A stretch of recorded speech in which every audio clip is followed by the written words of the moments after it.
Okay, finally, here we go. Let's do this. Yeah, all right. Bring it. Yeah, there we go. Hey, everybody. Thanks for being here on another Wednesday night at 7 o'clock p.m. Mountain Time, or as you folks that are persnickety might say, 7:03. Dan, why are you late? Yeah, sorry about that. Had a little trouble getting in. YouTube kept wanting me to sync my stream, and I go to play with my preview, and I go to sync it with the preview and be like, preview not working, try again in a few minutes. And I was like, I don't have a few minutes. So I'd refresh, and on the third time it finally worked. So we're here. Hey everybody, glad you're here. And it's great to see that Candy Overhaul's got to make it again. Hey Candy, Lumpy Dog's here, howdy. I saw some folks asking where their places were. You should know your places by now. Come on, we've rehearsed this enough. Kayla's Aquatics, welcome. And hopefully 54 Punchy can make it in too. That would be amazing to have all four mods in, wouldn't it? So I've got some cool stuff to share with you today that I'm excited about. And yeah, I'll get right into it as soon as I wet my whistle. So the update for Get Gills is going to be super quick. Jonathan's been doing a lot of stuff, but it's little like cleanup stuff that's mostly on the back end and customer support stuff. So unless he was helping you directly and you guys know who you are, you probably didn't notice the other changes because they're subtle and small, but they make the website operate better.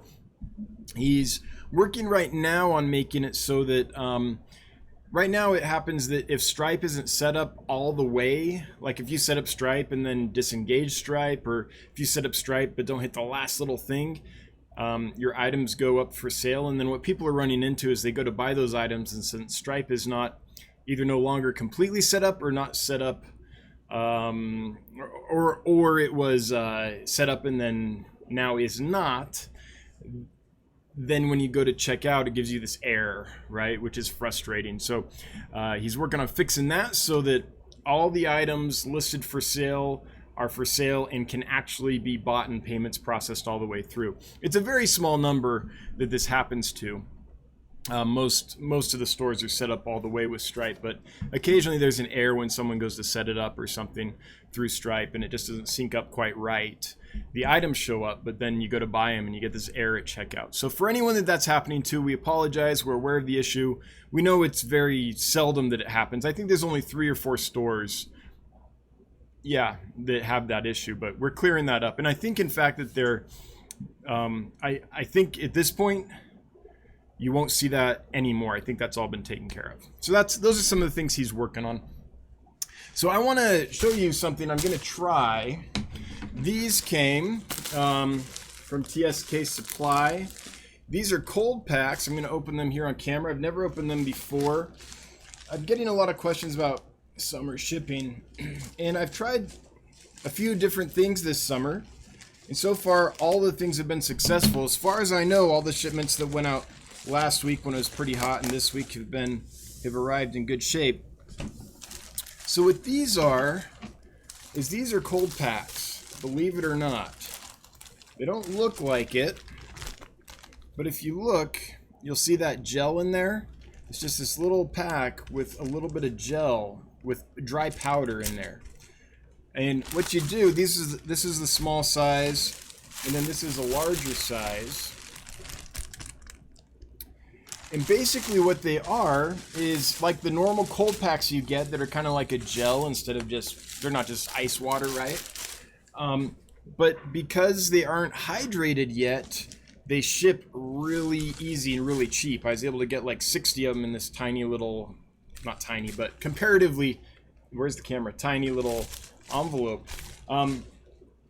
So what you do is you take those, you cut the ones off that you need, you put them in water, they hydrate, the gel forms, the water mixes with that powder, and you freeze them, and they're like a normal gel pack. So I'm going to try those, see if they do well. The price is really cheap just because it costs almost nothing to ship them to me. Of course, once they're hydrated and I ship them out to you, they'll be heavy because they'll have soaked up a bunch of water and stuff. But I'm going to give those a whirl, see if I like them. I'm I'm ambivalent on the Phase 22 packs, the cryo packs that we've tried. They seem to work okay, but they don't seem to work any better.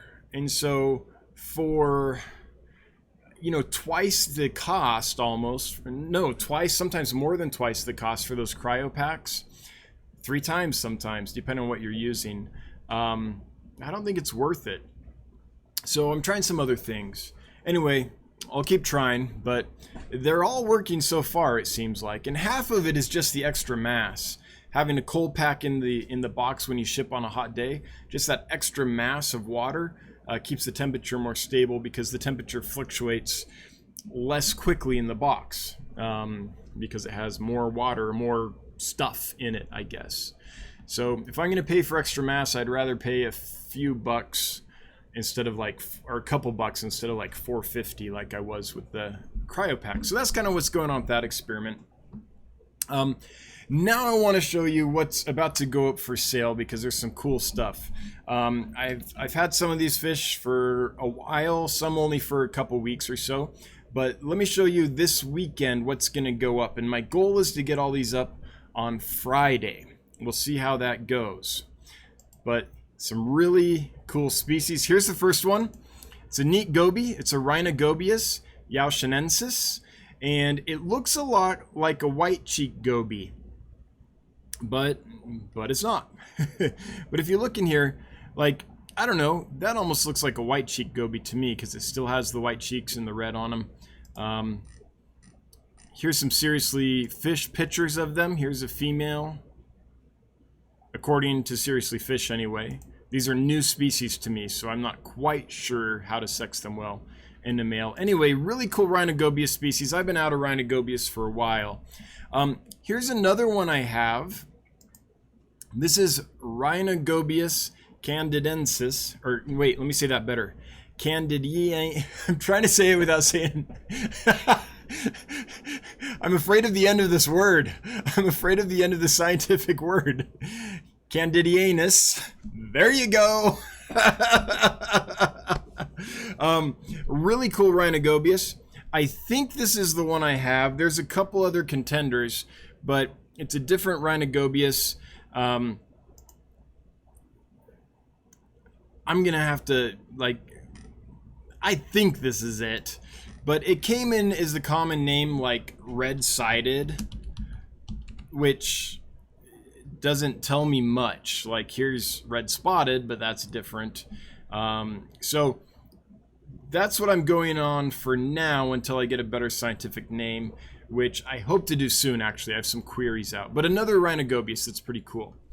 Then the killies are going to be available. They're doing great. So these Fundulopanchax filamentosus pairs will be available. I hope to get those up on Friday.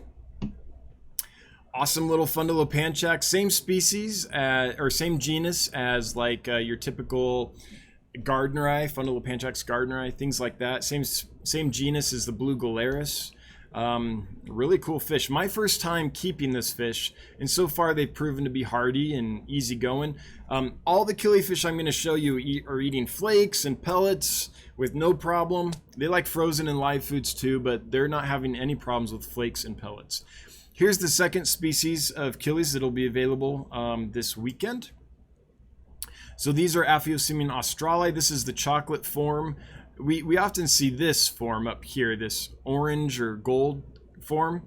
This is closer to the wild form, but still a really cool fish. Again, eating flakes and pellets, doing well. And then Chromaphyosemion poliaki, which I'm excited about. I haven't kept this particular Chromaphyosemion before. I've kept several, but not this one.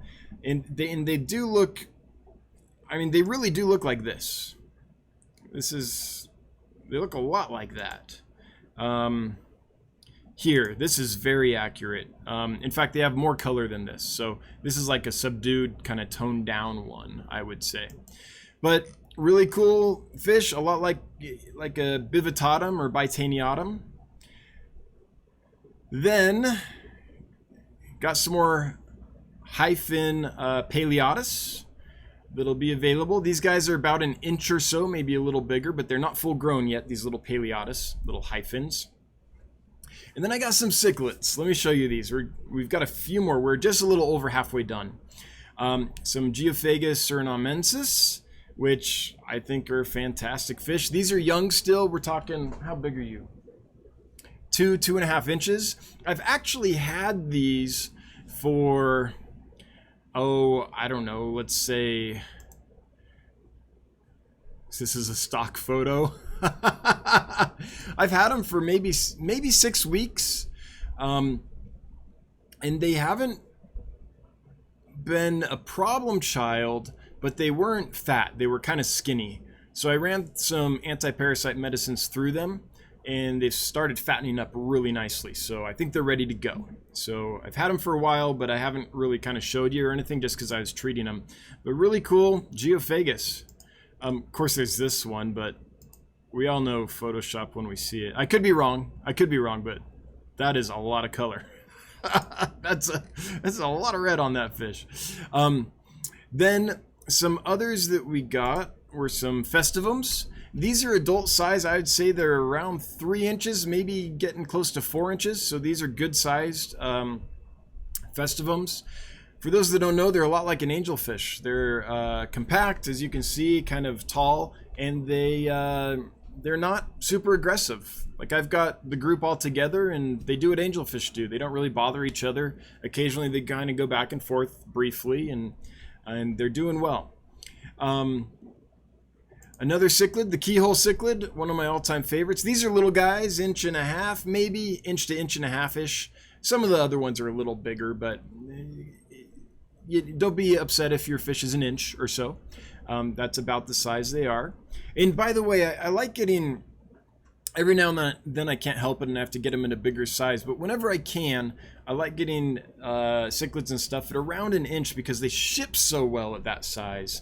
And they don't cost as much to ship either at that size. So it's a win-win. It's a win for the fish because they ship easier, and it's a win for us because it doesn't cost so much to ship them. Some more Burmese clouded archerfish. I've just absolutely fallen in love with these. They're super hardy.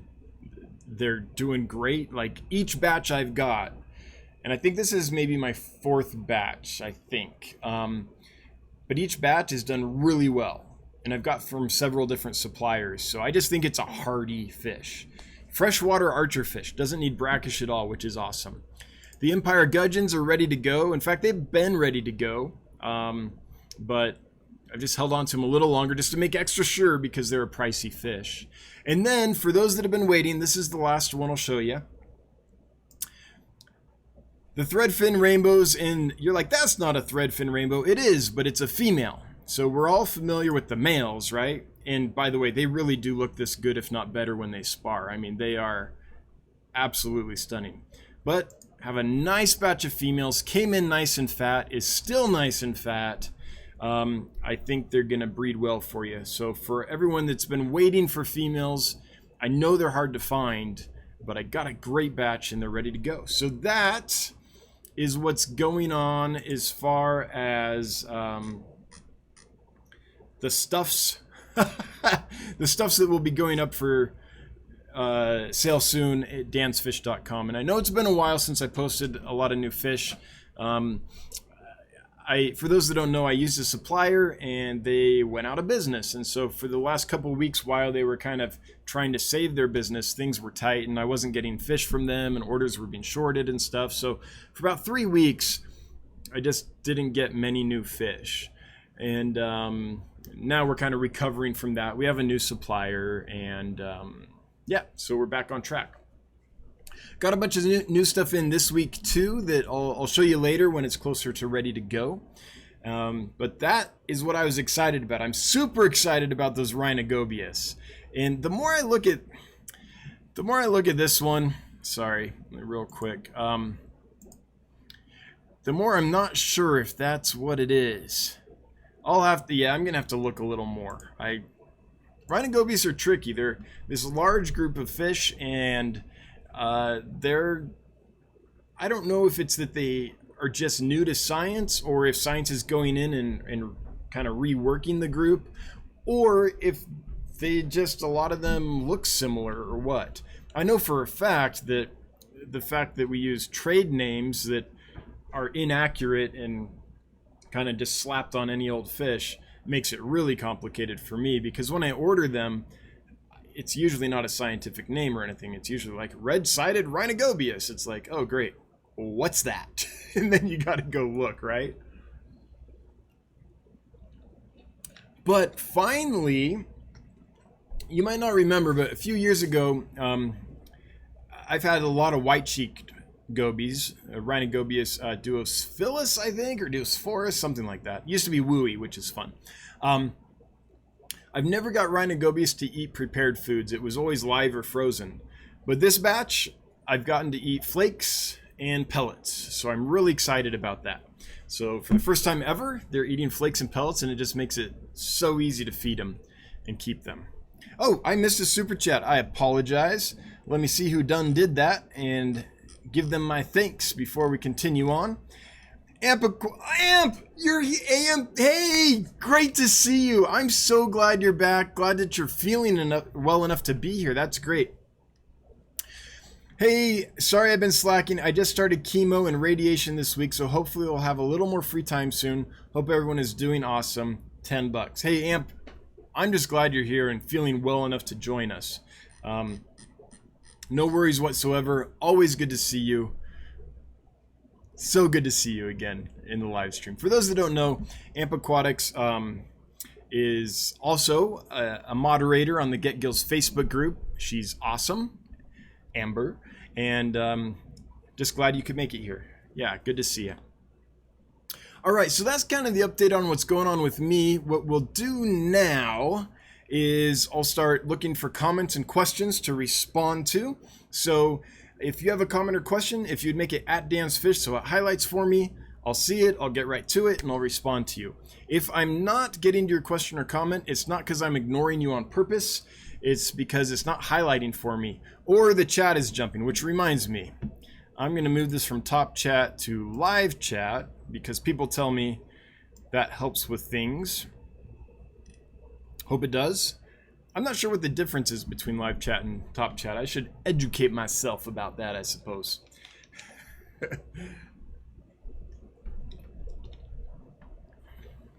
Oh man, now it looks like, since I did that, it looks like I lost a bunch of stuff, which I don't want to do.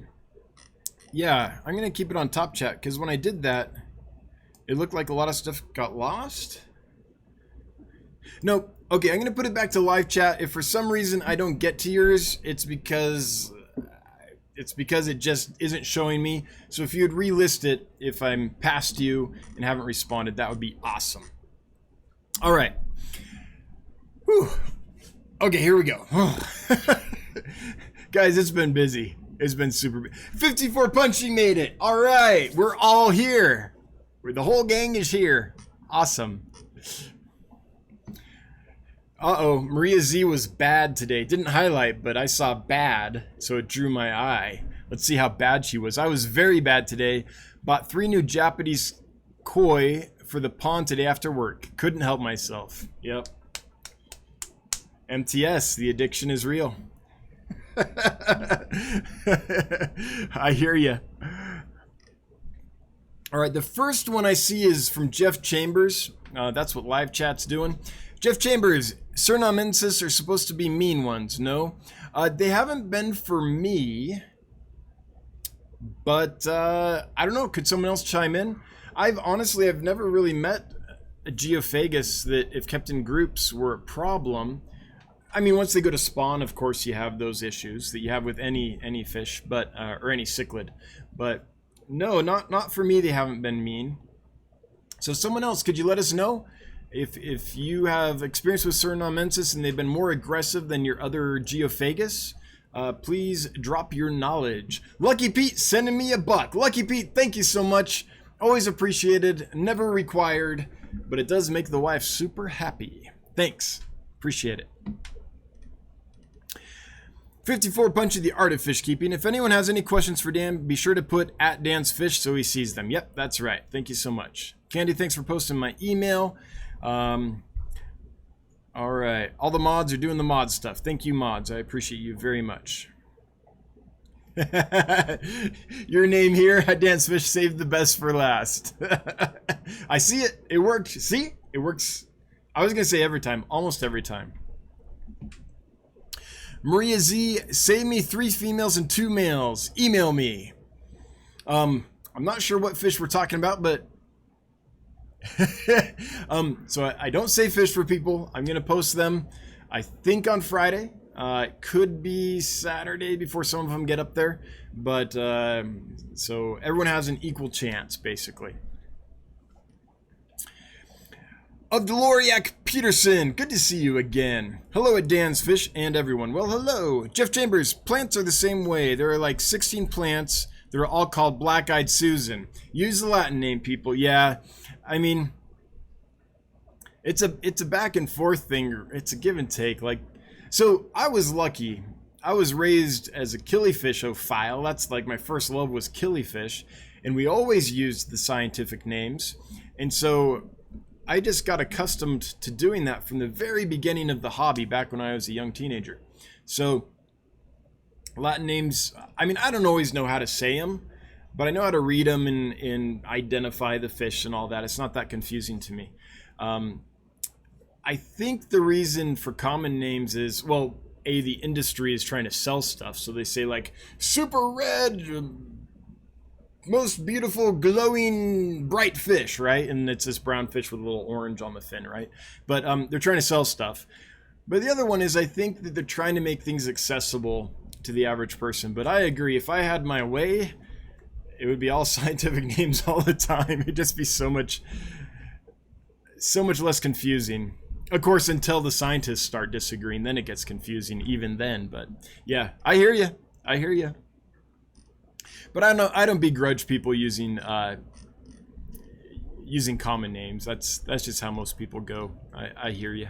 Though yeah, it would be nice. Fish review. I had a few Corys hatched today. Awesome, congrats. That's great. And I had them in a breeder net. Ooh, somehow they managed to get out now and they've been eaten. Could I move them to a container and do around 4 water and it cuts off? Let me see if there's more. 4 water changes a day and put them in the net once. Are they big enough? So the first thing I would say, if you haven't done so, is I have a video on breeding and raising Corydoras, which, it's been a while. I think takes you through the whole process from spawning to collecting eggs to eggs hatching and all that. And I use containers, so I do just that. I take them out of the tank, I put them in a container, I use a little bit of hydrogen peroxide, and I change the water 3-4 times a day, and each time I change the water I add fresh hydrogen peroxide. That's the way I do that. You can use methylene blue as well. It just gets stuff blue, just be aware of that, but it works well. That's how I've had the most success, is just take them out, lots of water changes. And let's see here, what kind of Corys are they? I don't know what kind of Corys these are, but so far I have not found a Corydora that the eggs won't do well in a container without aeration or anything, as long as I change the water frequently. I bet that one day I'll run into a species that is more riverine or something and needs high flow and stuff like that, but as of now, they work well in containers. So fish review, that's what I would recommend. That's what works for me. The nets are okay, but sometimes fish will like suck eggs and fry through the net. And also, those tiny little pores in the net, they clog super quickly. So you think you're getting good water flow through there, but over time you're not. Eventually they kind of clog. So if you're going to use some kind of like breeder trap like that, I'd recommend the ones that hang on your aquarium and have the water actively pumped up into it and flowing out of it, so you get good water exchange and air exchange and stuff. Did Candy throw money at me? Did I miss it? Candy Overhauls, $5. Wow. Thanks, Candy, because you made time for Caleb to unbox the fish. He loves it so much. Thank you. Oh, thanks, Candy. Thanks for the $5. See, I feel like I should be paying my mods. You guys do a lot for me, but I appreciate that. Thanks. And I actually, when I was up there Monday, I was like, I should go by, but time was ticking. It was a big order, and I was stressed. So I was like, no, I had to get back, finish mailing the rest of the, oh, it was crazy. So forgive me for not stopping by on Monday, but I love taking time for Caleb. I love seeing that kid. He looks so much better and so much happier. And yeah, I'm just so glad that he's doing well. So thank you for the super chat, and thanks for having me over. It's just a pleasure to be with you guys when I can be. All right. Lucky Pete, thank you for the series on quarantine and all you do. Hey, you're welcome. I'm glad you like it. I'm really glad. The views aren't really high on that. And I guess that makes sense. Like, most people that want to watch a fish video want to see like pretty fish, right? That's what they want to see. Stressed out, newly shipped fish in like green water full of medicine. But I think that those that are interested in that and how that works, I think it's worth it, even for that small group. Because I think it's a group that's like really highly devoted and wants that kind of stuff, right? There's a few places that talk about medicating fish and landing fish. That's I guess industry speak for like landing fish, for getting fish off a plane and bringing them home or to your facility and taking care of them. So I'm glad that there's at least a small contingent of folks that think it's interesting. So there's not high views, but there's high engagement. So not many people watch it, but those that do, that are into it, are really into it. There's a lot of comments and a lot of questions and stuff regarding it. So I think it's worth doing just to get the information out there. And by the way, I want to say this. The way I treat fish when they first come in doesn't necessarily isn't necessarily the way it has to be, right? I want to make this clear that I'm doing something specific. Is I'm regularly importing fish in large numbers, and I have a facility with a quarantine system all set up that's not going to get damaged by the meds I use and all this stuff, so it works well for me. And I want to share the information just because I think the more you know, right, then the more you can make decisions on how you want to do things. But I don't know if the way I do things is something that I would say every hobbyist should do. Or people say, if I buy fish from you, should I do that too? Honestly, I wouldn't. If I was buying fish from me, I would put them in a well-established aquarium by themselves, hopefully, but really well-established.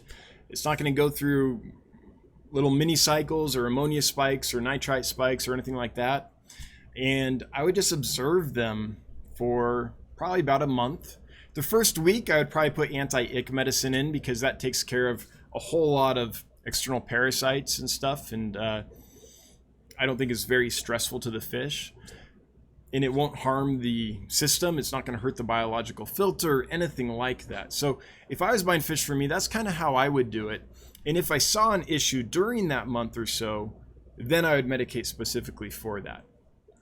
But be aware that the meds I use, they will absolutely destroy an aquarium because they will kill the biological system completely. So any beneficial bacteria you have will be wiped out. So I think I made that very clear in the videos, but just be aware that if you have a tank and you don't have a quarantine tank, you're not going to want to use those antibiotics because they'll destroy your tank. In that case, use something else, right?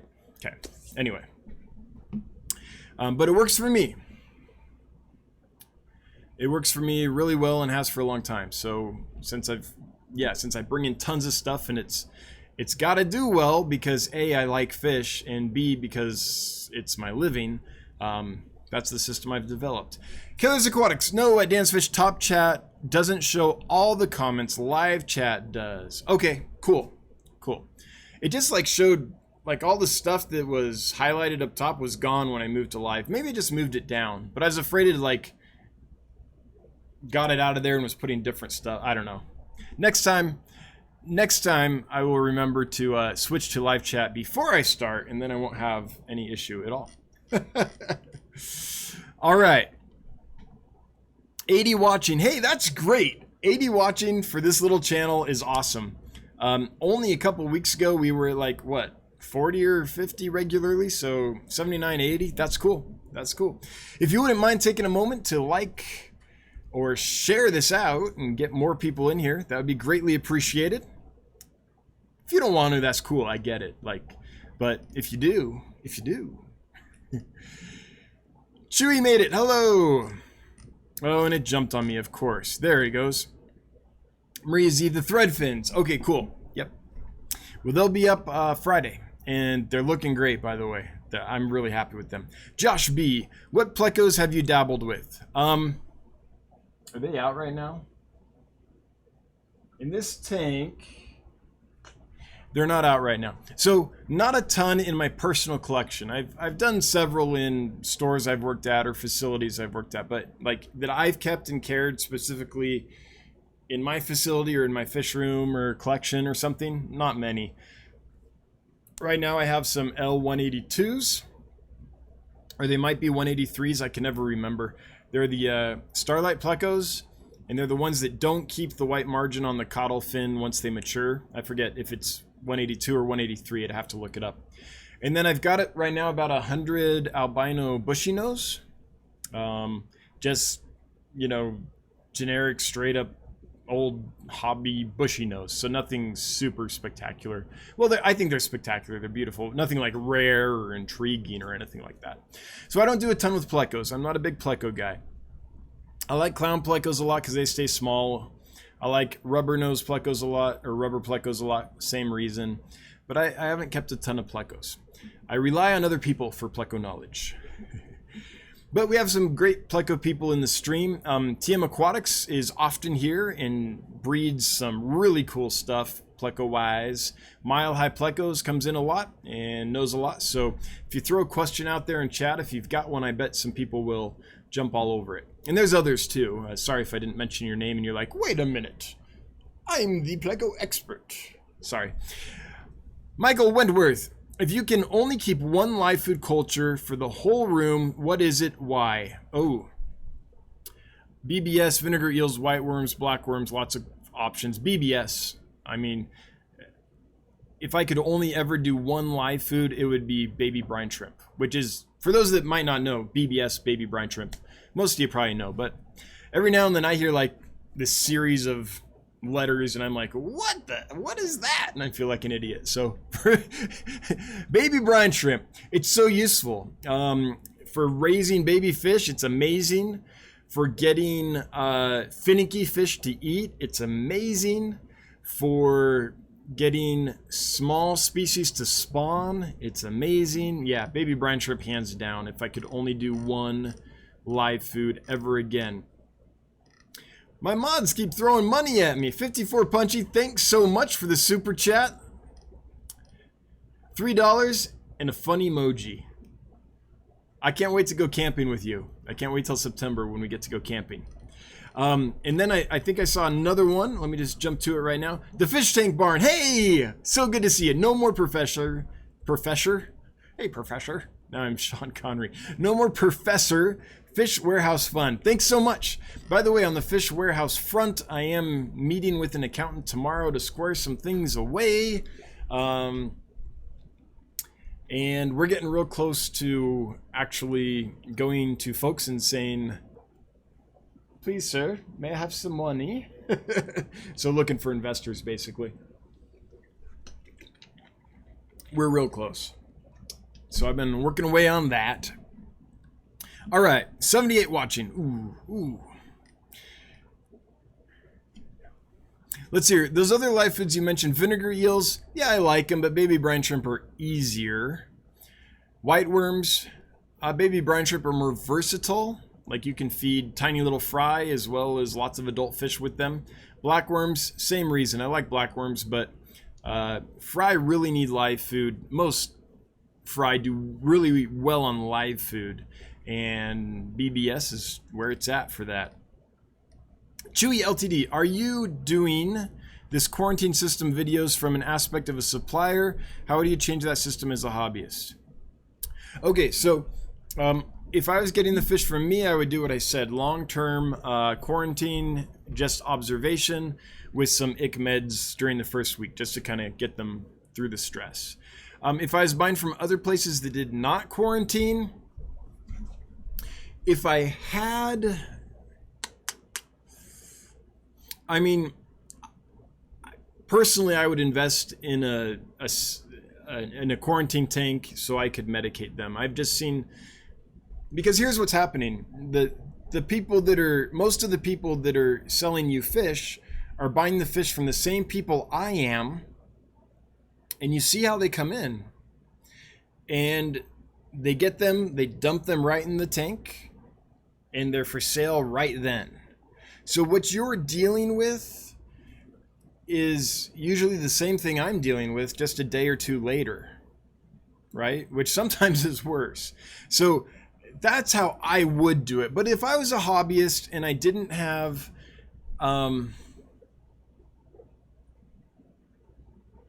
it's very hard for me to recommend buying fish without quarantine. That's the bottom line. Whether it's observational or prophylactic treatment or whatever, it's very hard for me to recommend anyone get fish without a quarantine period, because you're just putting your entire collection at risk. If you have this big, beautiful aquarium, or even a small aquarium, and you love it, and you love the fish in there and everything, I just can never in good conscience recommend, okay, get a new fish, put it in there, and then treat with something. Because the likelihood of wiping that whole tank out is pretty high. Eventually it will happen if you keep doing that. So I don't think I can recommend getting fish without quarantine. I recognize a lot of people don't have a quarantine option. In that case, get them from someone reliable. Get them from a fellow hobbyist locally that you can see their stuff. Get them from a store after they've been there for several weeks and you've seen, okay, they're not losing weight, they're not pinched up, they're doing well even a few weeks after they arrive. That's the kind of thing I would try doing. But it's really hard for me to recommend getting fish without some kind of quarantine, because you can easily wipe out your entire system. And I bet there's many people here that could tell you stories about it. So even the average hobbyist, personally, I think should have a quarantine system. But if you don't, do your best to let the people you're buying the fish from take the risk. And by that, I mean, let them be there a while before you get them. But it's still a risk. It's still a risk.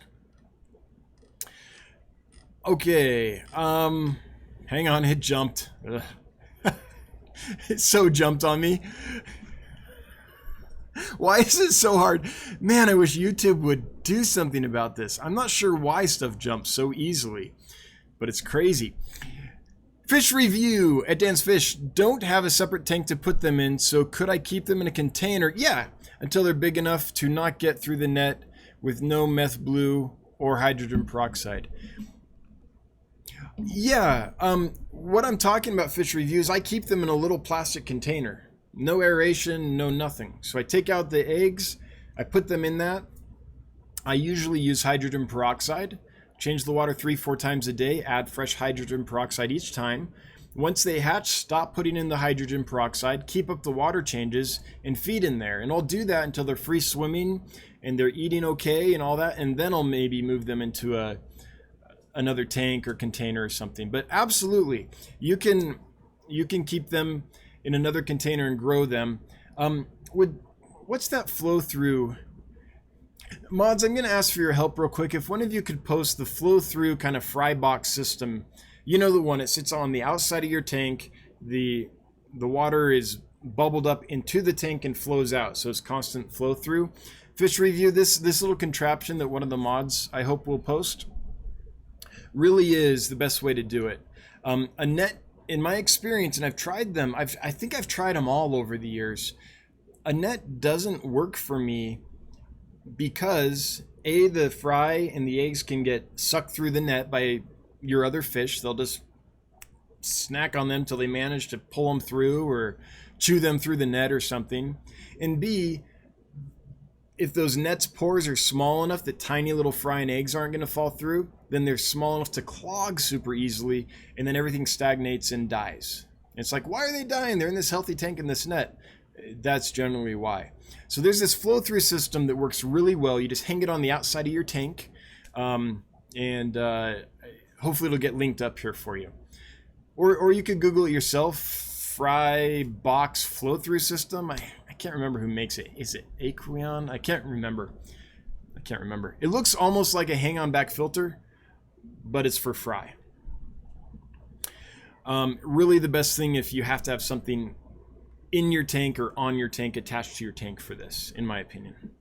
All right. Fish review. The female last time laid near enough all infertile eggs. They're all infertile, so not fertile? Oh. Yeah, I'm guessing, because that's a frowny face. Or if they were moved into a net and it just wasn't quite right, they might have been fertile and just died off on you. That does happen a lot. I have the best experience personally when I remove them to another container and treat with hydrogen peroxide or methylene blue to prevent fungus and stuff. Chewy LTD, antibiotics are against biology. What do you think of foods that have probiotics? Never messed with it. I'm familiar with what probiotics are. They just basically help the beneficial bacteria in the gut of an organism flourish. So the idea is that then helps the organism flourish. And it very well could be the case. I've just never messed with them. So since I have no experience with them, I just don't have an opinion. Bob Kaler's Aquatics, $3 super chat. And I'm laughing because of the emoji with the bright nail polish. That's a great emoji. Thanks, Bob. I appreciate it very, very much. Oh, did I miss another one? I did. Sorry, Keith. I totally missed it. Keith Boardley, for all the info you share. Hey, Keith, thank you so much. I appreciate it. Always appreciated. Never required. But it does make Brenda super happy. And really, I mean, it all helps, right? This is not the highest margin business in the world, and we're just starting, and so it all helps. I appreciate it very much. Thank you, everybody.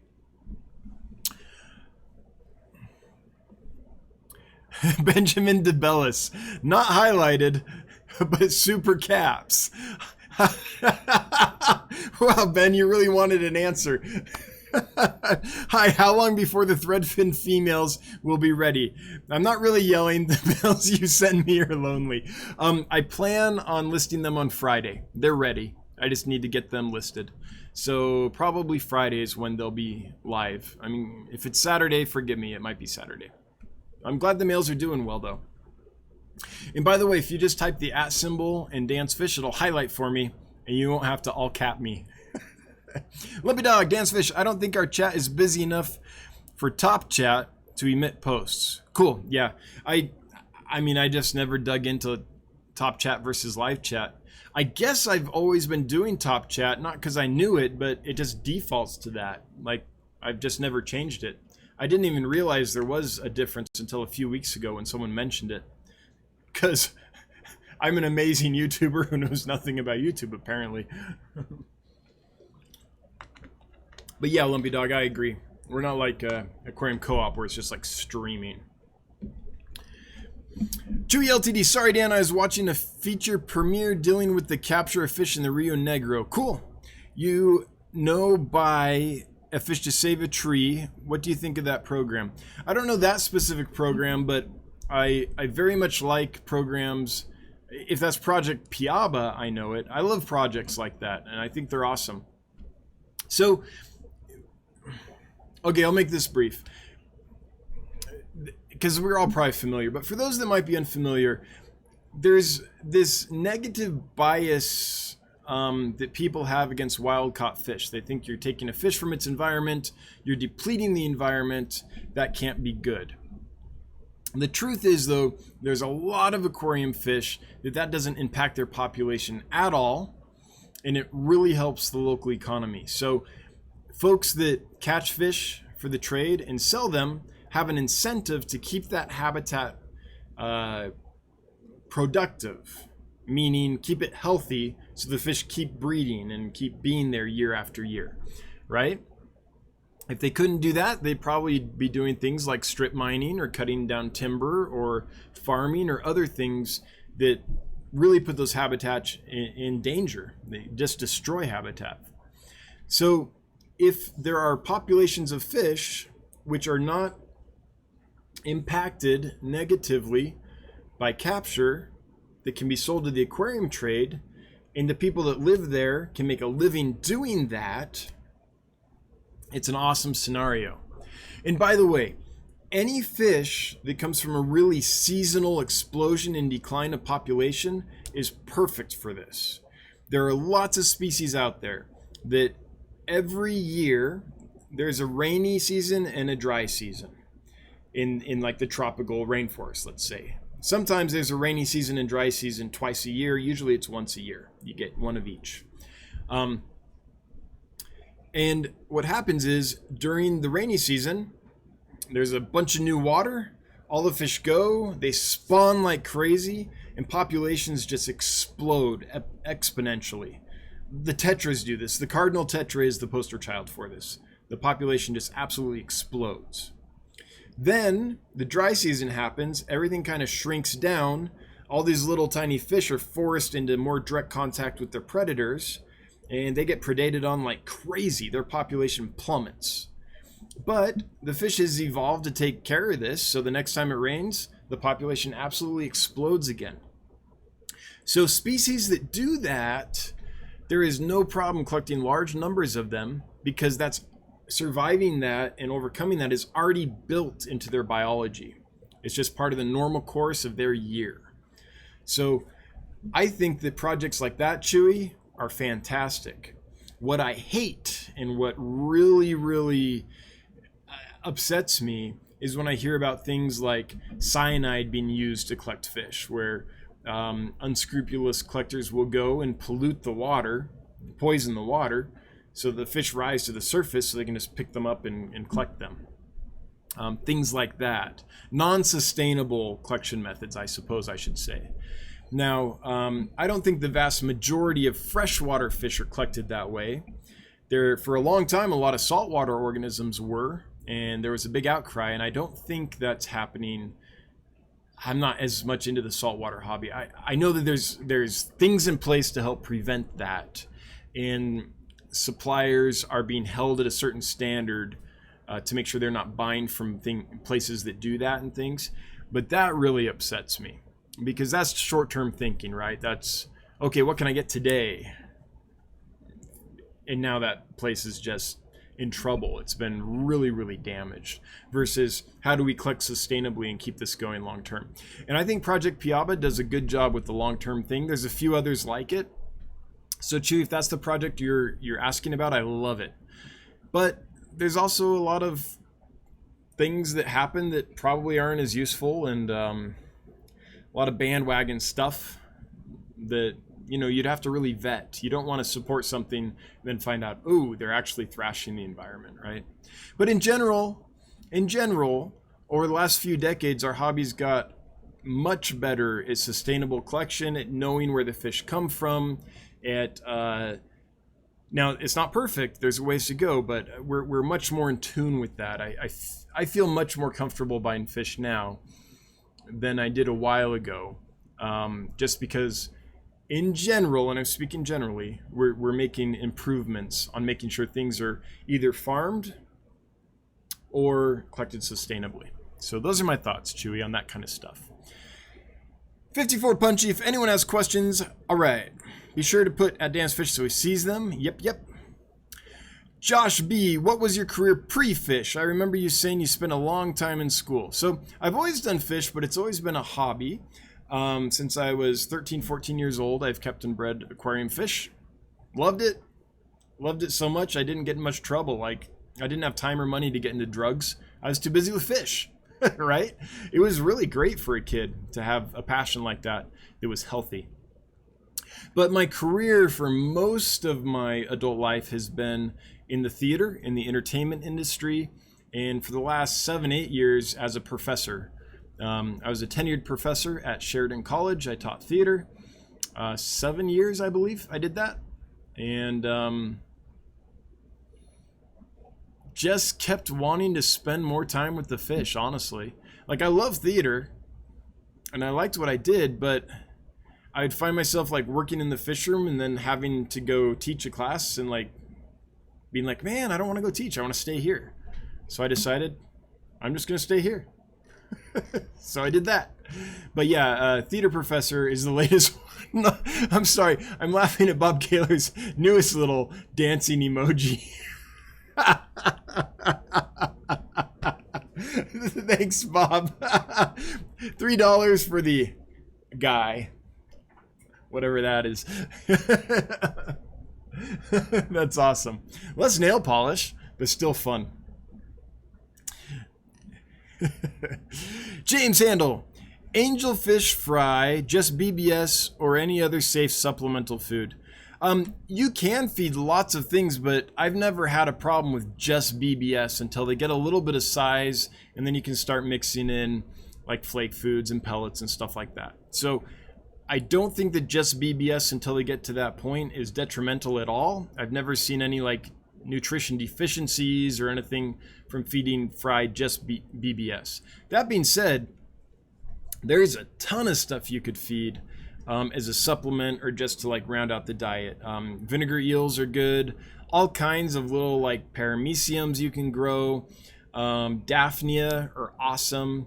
I like putting scuds in with them because then all the little scud babies are just kind of constant food that appears and they just kind of pick off. There's all kinds of little things like that. My favorite way to raise fish fry is in a scud culture and then throw in BBS a few times a day. Because then between feedings of BBS, they're eating the scuds and all the other organisms in that culture. And if I accidentally overfeed the BBS, baby brine shrimp, for those that don't know, BBS is baby brine shrimp. If I accidentally overfeed, then the scuds eat like all the excess food. So I don't have problems overfeeding in those systems. That's my absolute favorite way, is to actually grow the fry out in a live food culture. You just have to change enough water to keep the water chemically clean. And you can pack a bunch of fry in with a bunch of live food, and it's awesome.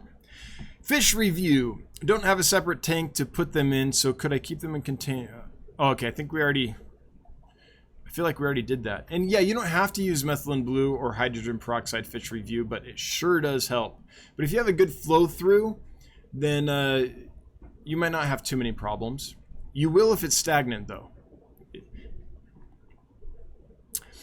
Brandon S., do you ever get a chance to get betta macrostoma? Yes, I get a chance every week to get betta macrostoma pairs in. I can get them in anytime I want. I don't do it for a couple of reasons. The main reason is the price I would get them at is too high. So what I'd have to pay to get them in is too high to compete with what other folks are selling them for. I would have to sell them for a few $100 a pair for the price I'm getting them at. And I don't want to do that. The other reason is Max can take a lot of tank space. And if I did get them, I'd want to set up several different tanks with several different pairs and get a kind of a line going. And I just don't have the space to do that right now. And if I just got a pair and put it in one tank or something, it'd be fun for a little while, but then I know I'd get frustrated because I'd want that bigger thing going with them. So yes, I can get them, but I don't get them in to resell just because the price doesn't make sense. So there's a certain margin, and I'm not going to tell exactly what it is, but I have to buy fish at a price, mark them up a certain amount, and resell them in order to stay in business. And there are fish that are so expensive that I can't make even much of a portion of that margin if I resell them. And in this business, it isn't how much, let's say I get a pair of Max, they're going to cost me $100 to $150 a pair, let's say. Okay. Let's say they cost $150. I'm just throwing a number out there. And I sell them for $200. It's like, great, you made $50. Well, it's not about that. It's not about how much you sell them for. It's about margin. So it's about how much you can mark them up. And I can't mark up the Max or other fish enough to sell them to stay in business. Because it's not about how much you make on a single sale. It's about margin, if that makes sense. So even a little fish, let's say I spend $1 on a fish, and I can do my normal markup on it. yeah, I'm not making 50 bucks when I sell that fish or even anything even close to it, but I'm making enough margin to stay in business. So that's kind of the thought behind that. So there's a lot of fish out there that just cost so much that I can't mark them up enough to be in safe margin. Ty, hey, thanks for the super chat. Ty Hunsicker. For some of your knowledge, also bought some Flucazole because of your video the other night. Knowledge is awesome. Cool. Yeah, that stuff hasn't done me wrong yet. It doesn't treat every disease, but when you need a bendazole product, it sure is easy to use. By the way, someone said that they buy liquid fenbendazole, I think, like for injections and use that. I haven't looked into that yet, but that might be a possibility. Still not sure if it would absorb in though, so I'd have to check that out. What I mean by that is there's some medicines that have to actually be eaten in order to be effective, to actually get into the fish's system. And there's others that are just absorbed through the skin and the gills and such. And the nice thing about flubendazole is it's just absorbed into the fish. They don't have to eat it for it to be effective. And what I'm wondering is if the injectable, I think it was fenbendazole, which is a little bit different, would be absorbed or would have to be eaten. I'd have to answer that question before I knew if I wanted to try it or not. Fish review. How do you trigger breeding as well for Corey?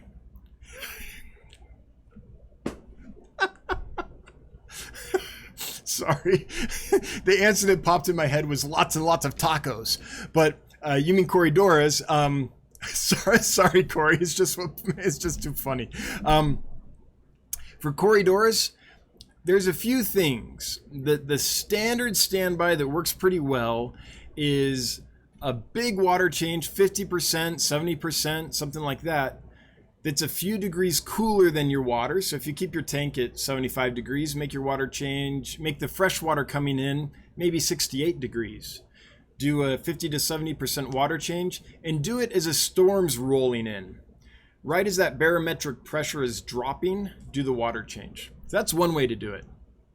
Another way to do it is keep a species of Cory that's really easy to breed and some species of Cory that are not easy to breed.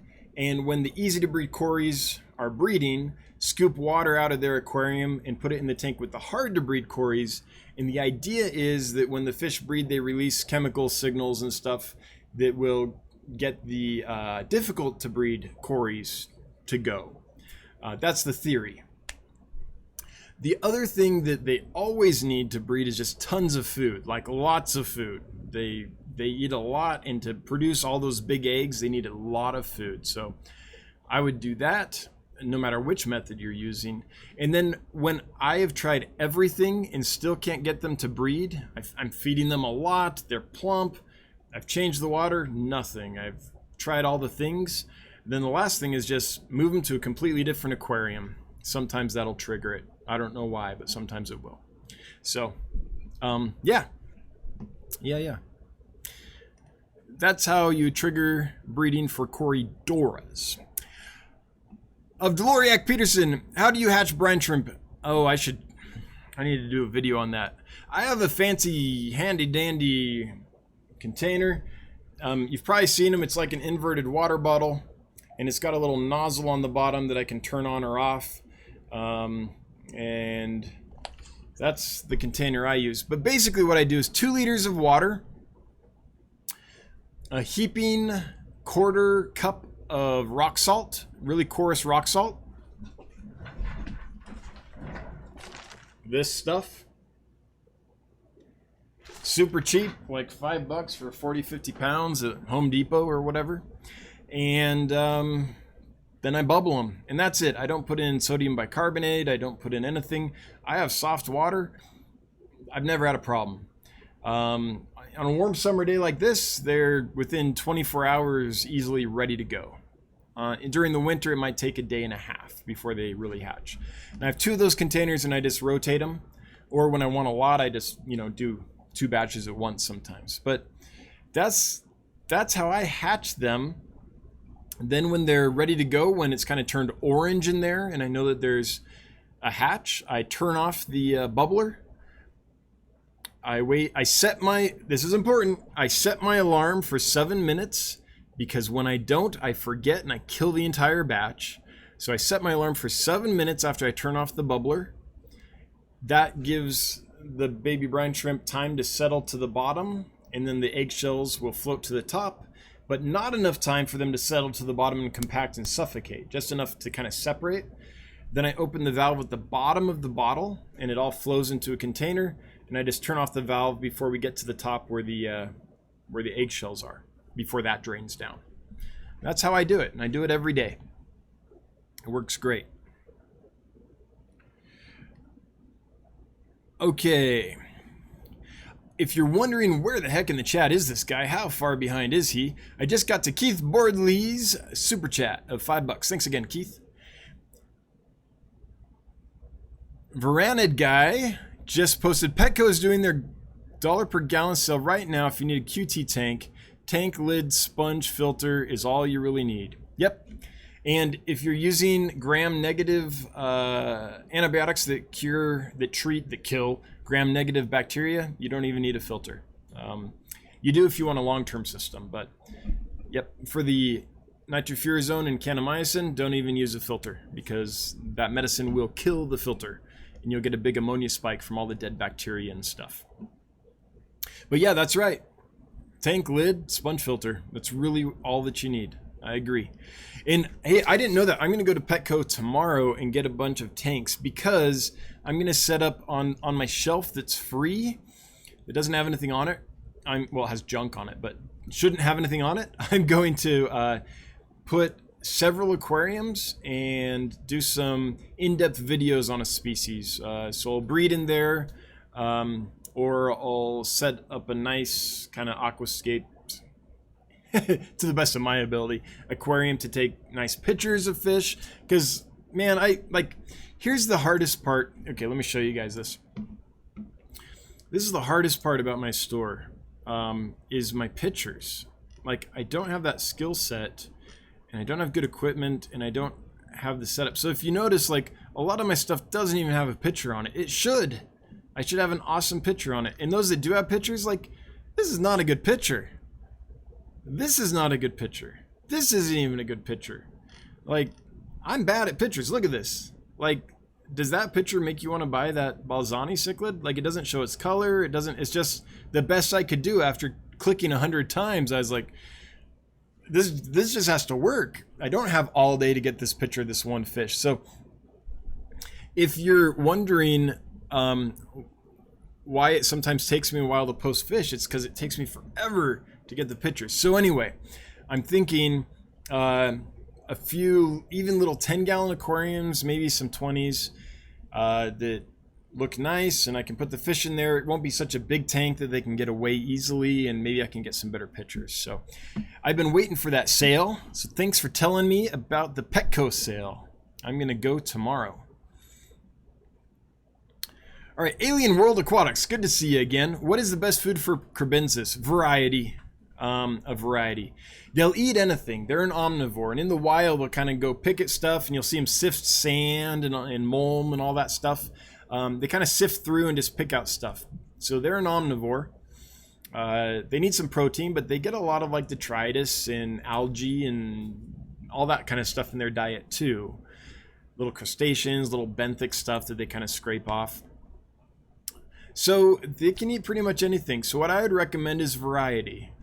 Get a flake that you like, get a pellet that you like, get maybe a frozen food or two that you like, and then just rotate.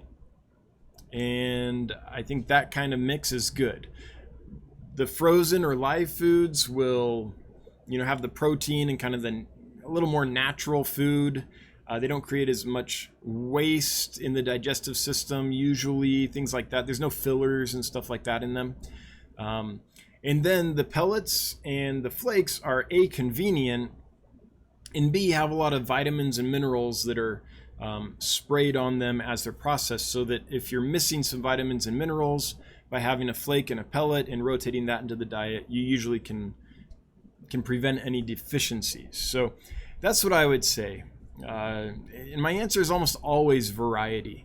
The only time it's not is if there's a fish that only eats like one thing, like let's say a South American leaf fish. That's a predator, that eats fish.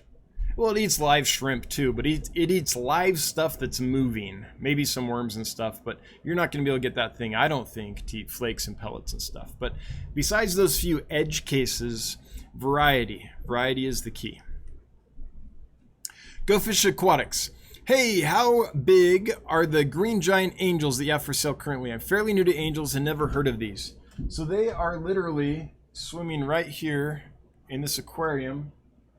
Here's one. Can you see that little guy? So that koi angel is full grown. So I'd say these guys are about 1/3 to half grown. If I look at the body size, I'd say 1/4 to 50-cent piece body size, somewhere in that range. So not adults yet, they're juveniles, but they're not babies. They're not tiny by any means. And they're looking good, like the color's coming in on them really nicely. I think they're really cool fish. But anytime you see, like in most of my videos, I'll do an intro and an outro in front of this tank. And so as I do that, you can see them growing and stuff over time if you look at those videos. Although they've only been in this tank for a couple weeks, so. But from here on out. Chewy LTD, yes, it is the bread and butterfish in the hobby, like the cardinal tetra that people make their lives on. Some of the markups are not as high on the pricier fish because of worth. Yeah. Yep. And like if you're like, okay, I want to dabble in selling fish and it's a hobby and it's for fun, then you can get away with fish that you can't mark up at a sustainable level, and it's fun and it's fine. But if you're going to do this for a living, you better have a sustainable markup. Now you can get a few things in that you can't mark up as much. A lot of my expensive items, I'm not marking up as much, but you better have the majority of your stuff a sustainable industry rate markup, or you'll find over time that you're just gradually going to lose money. Occasionally you'll sell like a big item and be like, hey, I sold like $300. And it's like, yeah, but you only made a few bucks off that, right? So it's not about what you get, it's about the markup that's important. If you're doing this for a living, hugely important. Keep those sustainable or it's not going to go well for you. Chewy LTD, in the normal betta splendens, is the normal betta splendens ever available as wild caught? Kind of. I've seen it. But if you talk to people that have been there and know Thailand really well and things, yeah, there's a lot of bettas that live wild there in the canals and stuff, but the idea that they're actually still wild is debatable, because a lot of over the years they've bred them and then released the ones they didn't walk back into the river, back into the canal. So there is really, that I've heard of, no true wild betta splendens left. Now there might be a pocket here or there that's super remote or something, where maybe a true wild population still exists, but in general, no. In general, even a wild betta splendens is going to be heavily influenced by domestic breeding, just because of how many times over the centuries domestic stock has been re-released into those habitats. Edward Rodriguez, one of my frittata committed. Oh no, that doesn't sound good. SBS, so my ratio is now 3 males to 2 females. I notice you don't have it on the list anymore and get gills. All sold out? Pretty much. I have a couple left. If you sent me an email, Edward, I could probably scrounge one up for you, a few up for you. I think I've got only like 5 or so left. And I took them off because it's a big, heavily planted 75-gallon tank. And the idea of trying to catch those last 5 out was a little daunting. But if you send me an email, Edward, I'll work with you to try to figure that out. What's SBS mean, by the way? Yeah, I don't know that. I don't know what SBS means. Did it jump? I'm not sure. Hopefully the rest are doing well, though. Hopefully it wasn't like a sickness or something. Chewy LTD, when do we begin school on killifish on the species you're quarantining? As soon as I can, Chewy. I'm burning the candle at both ends, my friend. As soon as I can. It's, yeah. That's all I can tell you. I've got to post all these fish. Got to try to get pictures. And then I'll go back and start trying to make species videos for them. But it's just a time thing. It's not because I don't want to. It's just I haven't got to it yet. And I'm sorry about that. Edward Rodriguez, sorry, pressed enter by accident. Oh yeah, no worries. Jeff Chambers, pictures sell the fish, Dan. Come on, I know. That's why I want to set up those little tanks. I think it might make me able to get better pictures.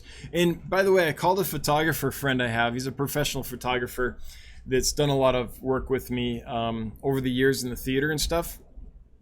And I basically said, look, I need to get better pictures. I don't know where to start. Like, what camera do I get? What lens do I get? What flash system do I get? All this stuff. And he's helped me out with that. So pretty soon I hope to have a better camera, better setup, and be able to get better pictures. I know pictures sell the fish. I've known that from the get-go. I'm horrible at it. I'm so bad at it. And then you're like, yeah, you could pay someone to take them. Yeah, but by the time you pay someone to take the pictures for you, any profit you made on that entire species is gone. A good photographer is not cheap. Dansley, lighting is everything for good pics. Yep. So I plan to get good lights for those tanks. Yep. Absolutely. The whole goal is to make them so that they're a good environment to take pictures in.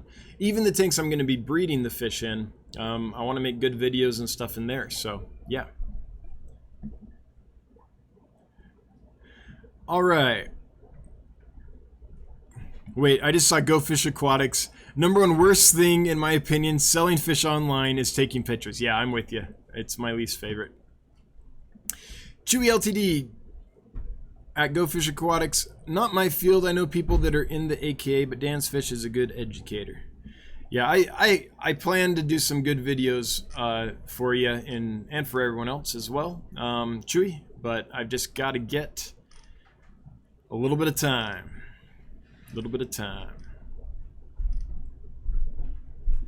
Okay. Priscilla. Hey, Priscilla. Great to see you. Welcome. I am here. You shall start. No. I am here. You shall start. Priscilla's here. We can get going. Party can start now. That's funny. 54 Punchy. Be sure to do at Dan's Fish, Christopher, so it will highlight your question. He will see it. That's right. Yeah, Christopher, if your questions are getting ignored, it's because I'm not seeing them. If you follow 54 Punchy's directions there, it'll highlight and I'll see it. But I'm scrolling up to try and find the question I missed since 54 Punchy mentioned that I had. I've gone up a lot and I'm still not seeing it, and I don't want to make this a boring stream where all I do is scroll. So if you'd repost it with an at Dan's Fish so it highlights, that would be fantastic. Thanks 54 Punchy for helping with that. Candy Overalls. This was Miss Christopher Gonzalez at Dan's Fish. What do you recommend for sterilizing a used aquarium? For me, it's hydrogen peroxide. That's my go-to to sterilize anything in the fish room. I love it. I've used bleach in the past, but man, the smell lasts forever, and it's really toxic stuff. What's great about hydrogen peroxide is, yeah, it's like heavy-duty oxidization like bleach, but once it's done the process, its byproducts, its waste products are water and oxygen. That's what it breaks down to. So if you sterilize a tank with chlorine bleach, say, which is really common and works fine, but you don't get it all out and then you fill it up and put your fish in and stuff, you could have a real problem.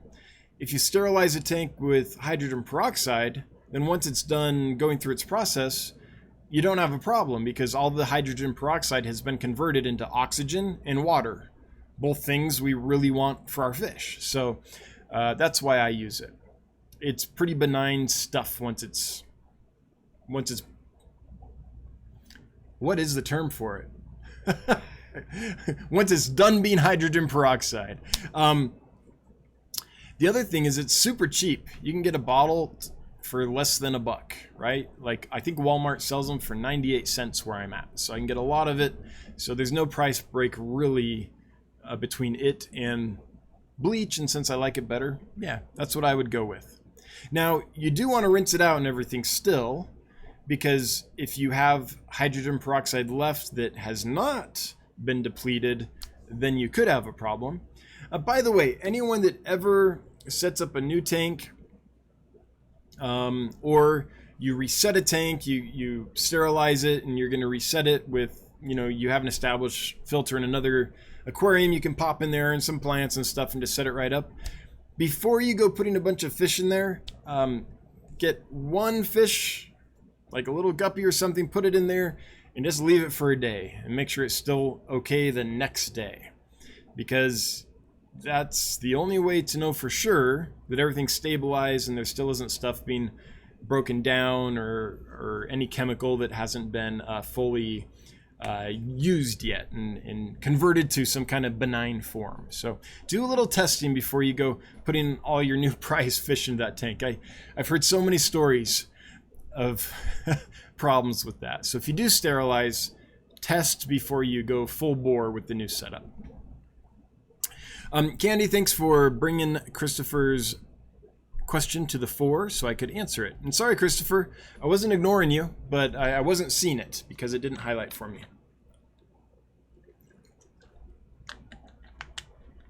Chewy LTD, is there a possibility that you could make a playlist of the quarantine segments, including the chats that we've had on the subject? Well, I'm going to make it's in a playlist. It's in a playlist called Tips and Tricks. So in my channel, there's a playlist called Tips and Chicks. All right, I'm ending now. I'm done. No, jeez, man, I've had trouble speaking lately. So I released the second week of quarantine video that I made Monday, and I didn't know that I'd said the F word in it. And I didn't say the F word like I was mad and swearing or trying to say it. My mind just combined two words together and it came out, and I didn't even know I said it. I thought I'd said something else completely. I'm having trouble talking. Luckily, a couple folks brought it to my attention, and with YouTube's new editor, I was able to go and edit that out without like having to completely take down the video and reload a completely new video. But man, every now and then, Tips and Tricks is the playlist that it's under. All right. Edward Rodriguez, lol, SBS suicide by siphon. Oh no, I'm sorry we've all been, yeah, I'm sorry. I've been there, man. I'm sorry. That is no fun. I was doing water change on your live stream last week, used a Python mini for slow flow, got distracted, and she snuffed her mortal coil. Oh, I'm sorry to hear that. That's no fun. Well, at least it's not a sickness that's like, ooh, is this transferable? What's going on? Sylvia R., it's great to see you again. Just a quick question. Do you allow people to pay for fish and then ask to hold them for a while? 100 plus degree heat wave makes shipping scary. I'll hold them for like a week. So if you buy some fish and it's like, ooh, this week is too hot to ship, then I'm happy to hold them.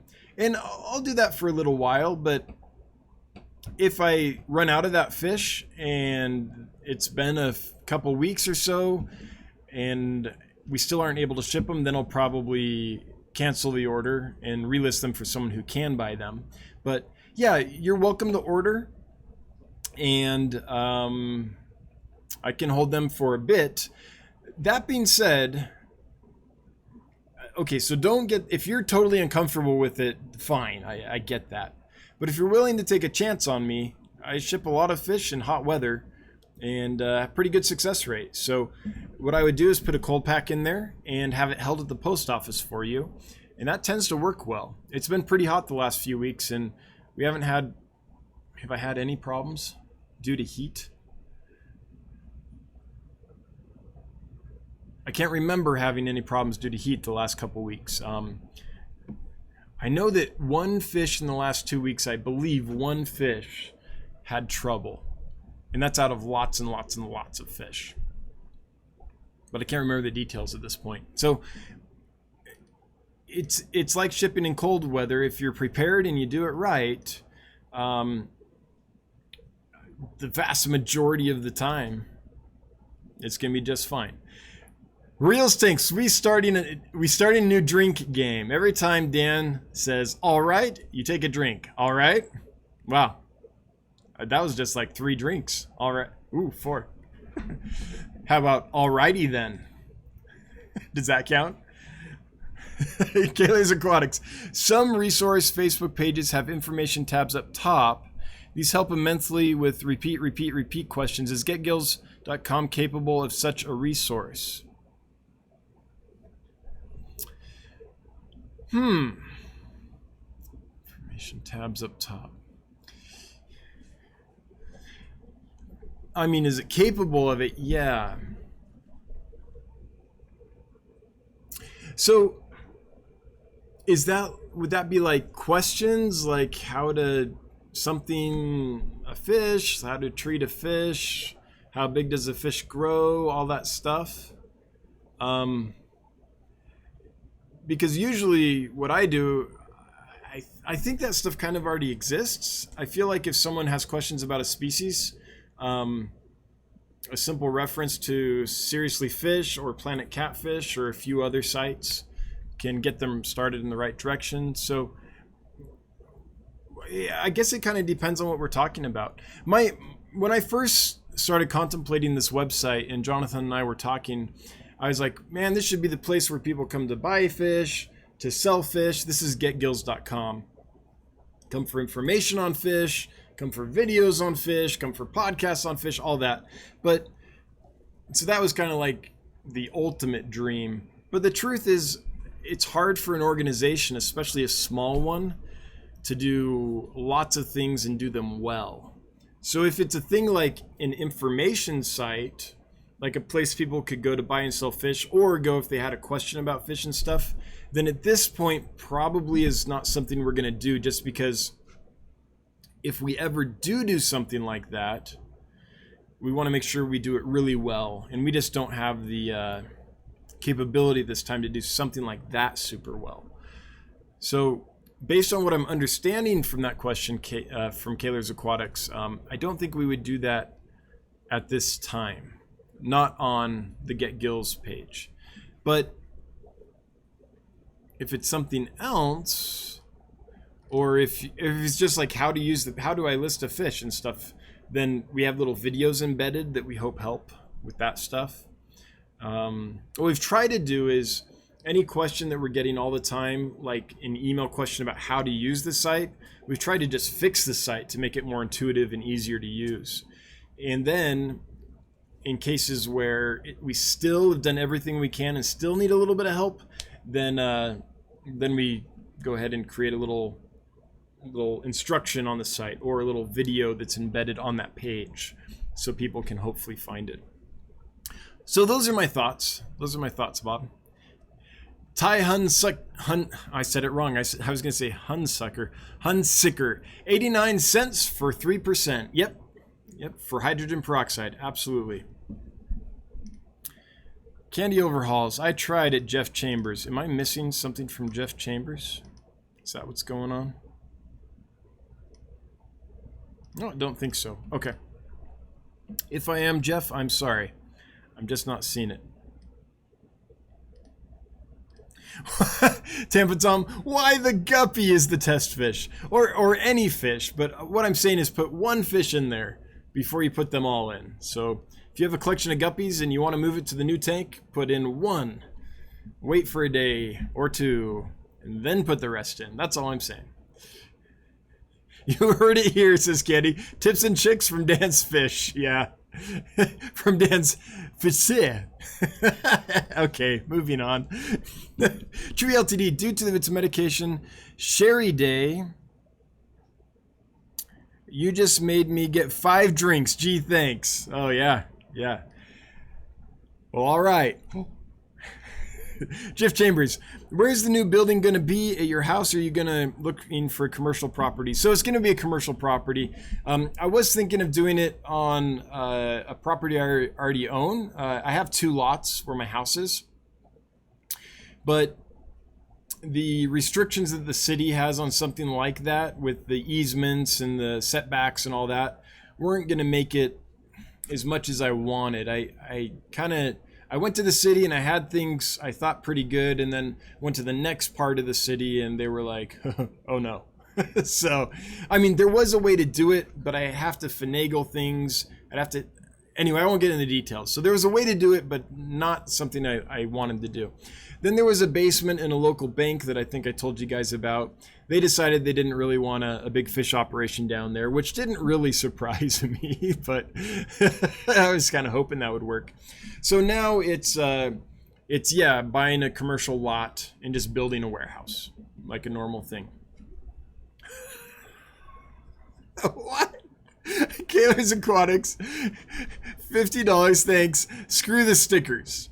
Oh, are these the new... Thanks so much, Bob. Are these the new stickers that... So, YouTube popped up a message that said, people can buy stickers now. Is that what those... That's what those were on the Super Chats. I thought they were like emojis. Those are the stickers. Like the nail polish thumbs up and the... Yeah? Okay, I get it now. I get it. And by the way, guys and gals, I didn't do anything to like put that there. I wasn't like, I'm gonna put stickers and everyone will spend money on them. I didn't do anything. That's all Facebook. That's all YouTube. Like, I didn't... Yeah, so... Not me. Although, they were kind of funny. Michael Wentworth. Collecting items for a hobby-style room based on your fish room build. Scaling your room down and not as a store. What would you do differently, if anything?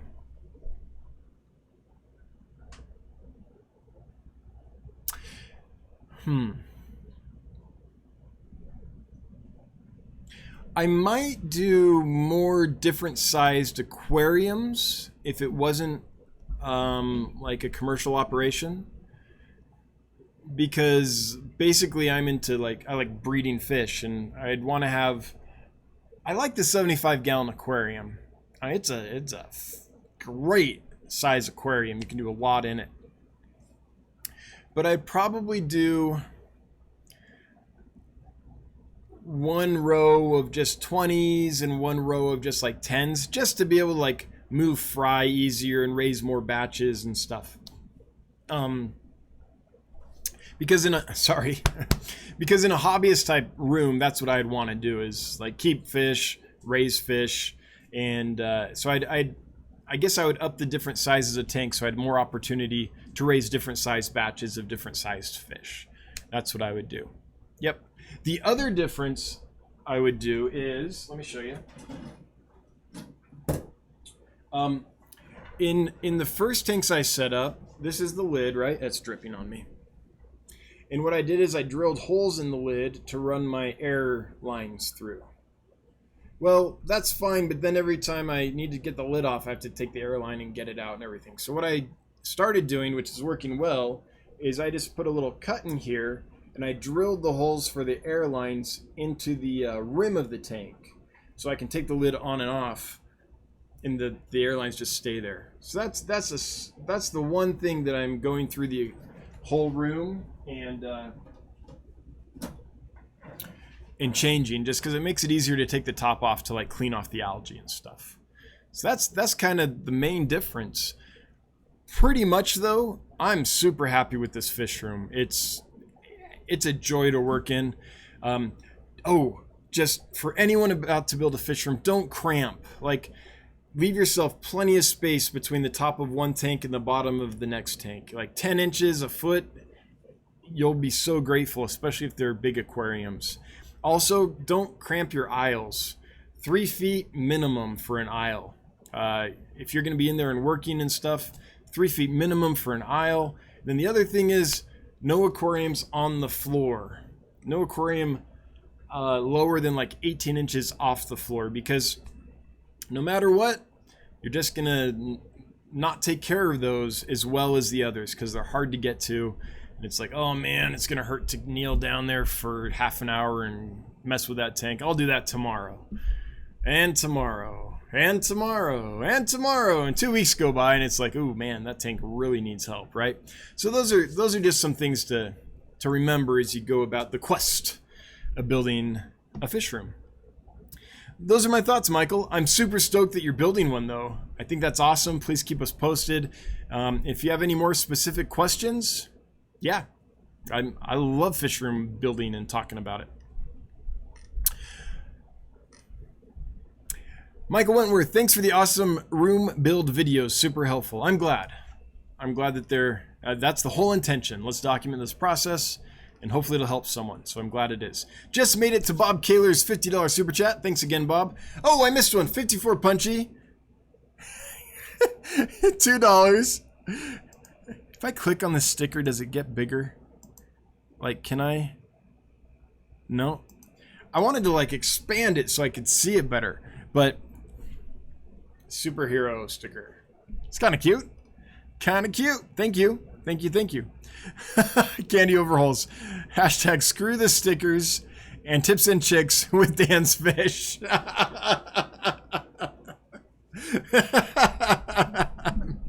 And the F word on occasion by total accident. Oh, by the way, I should say this. This channel is safe for like, I want anyone of any age that's interested in fish to be able to come here and participate and learn about fish and stuff. So anyone that might have seen that video before I realized that I had said the F word. Again, that wasn't the intention. Like I just combined the word bucks, like money, dollars, like bucks, and 5 into whoop, the F word. Didn't even know I'd done it in my head until I went back and saw it and I was like, oh, that's what happened. So I really apologize for anyone here that is young or has small children that saw that. It was totally unintentional. I didn't know it happened, and as soon as I found out about it, I fixed it. So I just want to say I'm sorry. Again, just because I want to make this a safe place for anyone to come learn about fish, even if they're young. Because I would have died as a 14-year-old boy for something like this. This would have been amazing. Jeff Chambers, 40-gallon breeders and 75 gallons, 125s or 150s for show tanks. For show tanks, bigger the better. For show tanks, I would go with 150s. Large tanks are just so much more stable. You get that height. The plants don't have to be trimmed as often. If you're doing a planted tank, your options for what you can keep in there expand for every gallon you go up in size. Show tanks, one of that list, 40, 75, 125, or 150, I'd go with the 150. If you have a nice big tank and you can get a nice big school of small fish in there, that's awesome. Or you're like, hey, I want a few big cichlids or something. You can do that. I mean, just your options expand so much. So for show tanks, 150, just because it's the biggest one on that list. Tampa Tom, can I put guppies on Get Gills for local pickup only? Yes. In fact, let me show you how to do that real quick. That's very easy to do. So to do that, you would go to your store, shipping methods, add a new shipping methods. You can call it whatever you want. Let's call it local pickup, box price, 0. There you go. Now you have a local pickup shipping method and doesn't cost anything, right? So that's how you do that. And then when you go to your products,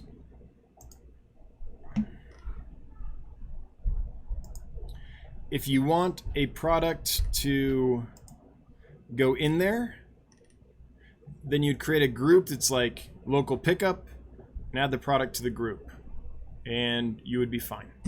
So that's how that would work. I'm going to delete that real quick because I don't actually have that. Oops, I don't actually have that. So I don't want someone to actually use that. Okay, I think now we're back to normal. Yep. But absolutely you can.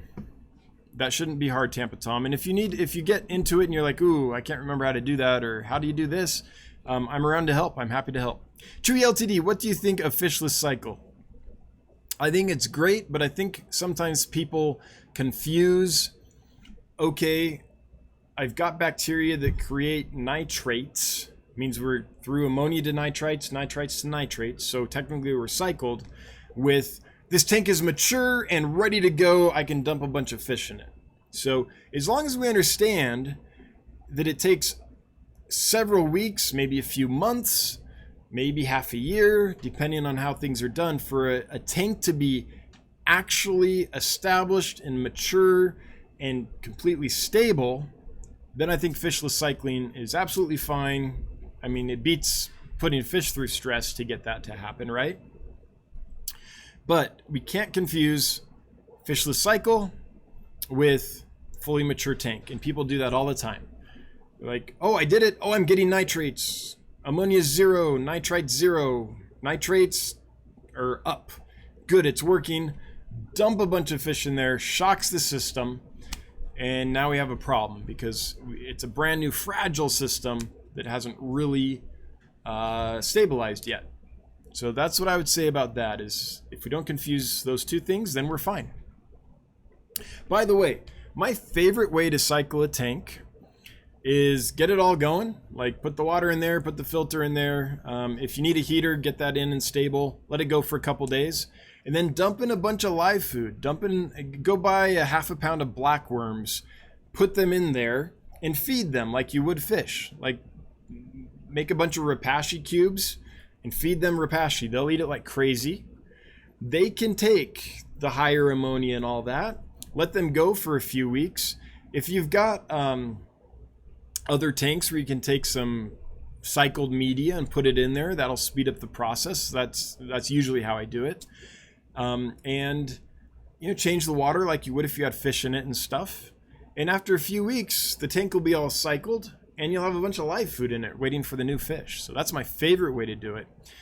Now, I should put a caveat in here. Whenever I've done that, I always use like cycled media and plants and stuff from other tanks to jumpstart that. I guess I don't know for sure if you did that from scratch, if there's a certain amount of ammonia spike that would maybe kill the blackworms off or whatever. But that's my favorite way to do it. Use live food. It's fantastic. It doesn't hurt fish, and you get a whole bunch of free food growing up for your fish. Tampa Tom, thank you. You're welcome. You're absolutely welcome. Jeff Chambers, I kind of meant setting a hobbyist style fish room. Yeah, 40 breeders and 75 gallons. I kind of like Jason at Primetime Aquatics fish room setup. Oh yeah, so I like 40s. I like 75s. I like 125s. I like 150s. In the new building I'm going to build, it's going to be almost all 40 breeders. The reason for me is because then I'll be able to keep more species, and I don't need a 75-gallon aquarium just to keep one species. And my goal in the new warehouse is to have one species per aquarium. So that's why I'm doing that. Then I'll never run into the situation where I have a tank going, everything's fine, I add the second species, and one of the fish carries something that the other isn't immune to, and then the whole tank crashes, right? I'll avoid that problem by having one species per aquarium. So I like the 40 a lot. I think though, for kind of like show, like a beautiful hobbyist fish room, I think the 75's better just because it's taller. And taller tanks are a better viewing experience. But if it's not all about the viewing, if it's about having more fish to play with and all that, then 40 breeders are great. I like them a lot. It's just they aren't as pleasant to view because the viewing window isn't as tall. Hope that was more on the lines of what you wanted, Jeff. Hopefully. Chewy LTD, I have used zebra danios to cycle tanks in the 60s, but it affects them just like any other fish that are affected by nitrogen and ammonia. Yeah, absolutely. 44 Mad Guy 1, hi Dan, how's it going? Good. You get my comment earlier? No. Hang on, I'm looking. I see hi Maria.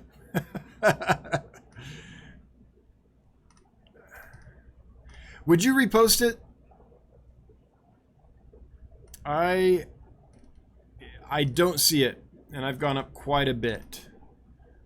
So if you would repost it, I will get right to it. And I'm sorry about that. I don't see it anywhere. Kayla's Aquatics. I did come home with 4 new fish, but none from the shipment today. They're saving some for me tomorrow. Those today were already too stressed. Sorry if you had to.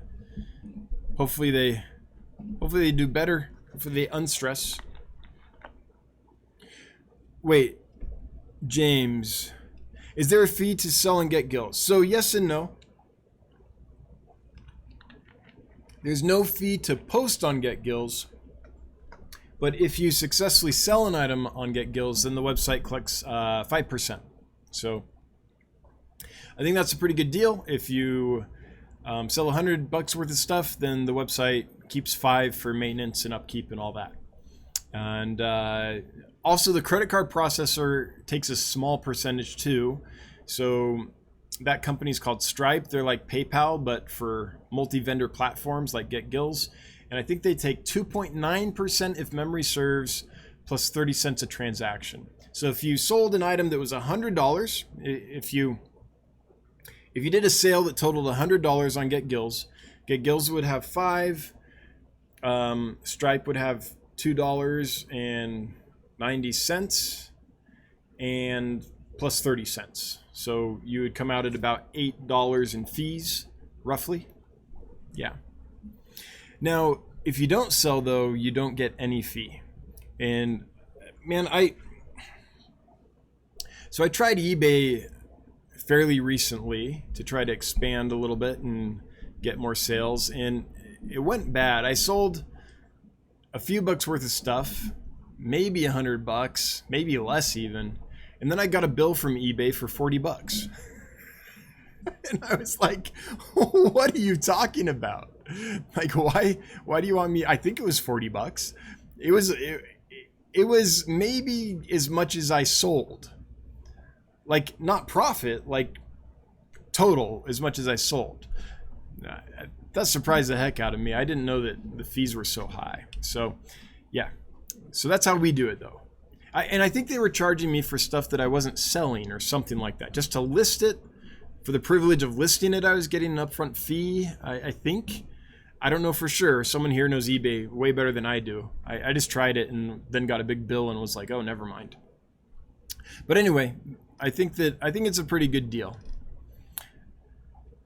44 Mad Guy 1, it was like start of stream. Oh, no, that stuff got like cut off or something. I didn't see a lot of stuff from the beginning of the stream and I couldn't get back up to it. Just letting you know, the African butterfly cichlids I ordered from you came in today and they were super good. All right, I'm glad to hear it. Awesome. Aren't they cool fish? Well, they probably aren't colored up for you yet, but they're cool fish. I can't wait for them to color up and settle in for you. I think they're awesome.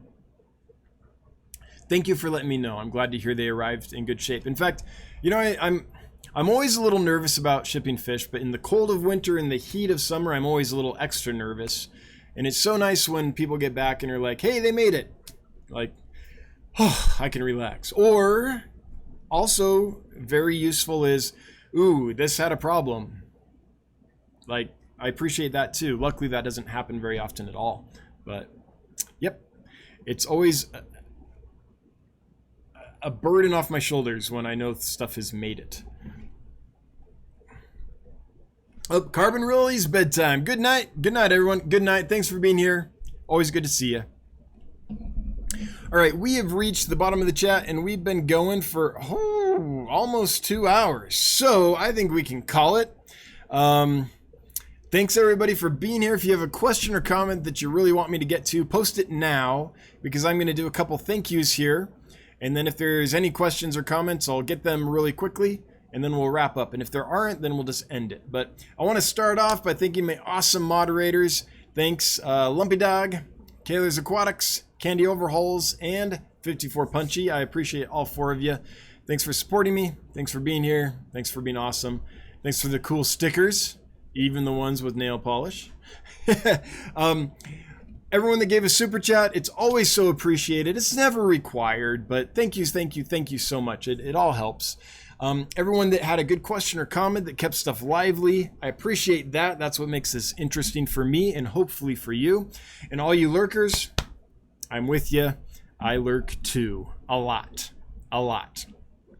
Michael Wentworth, thanks for doing what you do. Appreciate all the help. Keep on keeping on. And Jeff Chambers, thanks for the stream, sir. Well, thank you all. Let's call it. I appreciate you all being here. We will be back next Wednesday at 7 p.m. Mountain Time. If you're trying to use getgills.com and need any help at all, Dan@getgills.com. I'm happy to help. If you want to see the store, it's dansfish.com. And if you need a question, Dan@dansfish. I'm happy to respond. You can get me at either email. And if you haven't liked, subscribed, shared, or hit notification bells and you want to, you can.